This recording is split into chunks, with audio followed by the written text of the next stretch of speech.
Hello, everybody, and welcome to this session addressing acquiring easements by prescription, in which for the next 30 minutes or so, I'm going to explore the requirements for that easement to arise and the defences available to the owner of the burden land.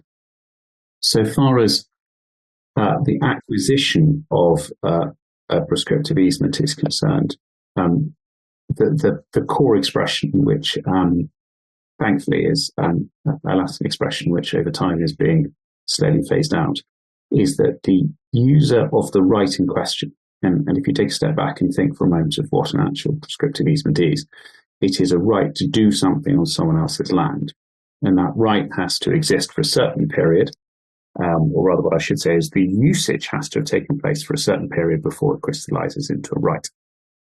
But one of the key criteria is the nature of the usage. So imagine, if you will, a right of way. What we're really focusing on this slide and some of the subsequent slides is in the exercise of the right of way itself. And of course, at this stage, the right doesn't exist. So in the exercise of the way, in other words, when you're walking across your neighbour's field with your dog, for example, what is the actual nature of the right that you have to comply with for that right to eventually crystallize into an easement.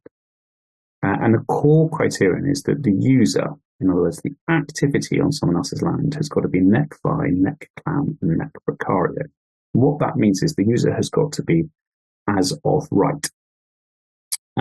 And you can see from the Oxfordshire case in the second bullet point why it is. And I'll go through what that Latin expression actually means in the subsequent slides, but why it is that the user has got to be of a certain quality. And the reason why it's got to be of a certain quality is that it needs to alert the owner of the land over which the right is being exercised that the right itself, or rather the user, has the potential to crystallize into a right.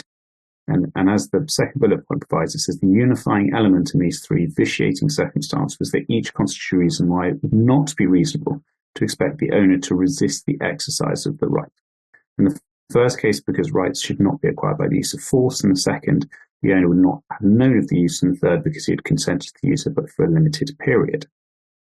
In other words, what these three criterion of user actually mandate is that a owner of land which is being used by someone else should not suffer in silence.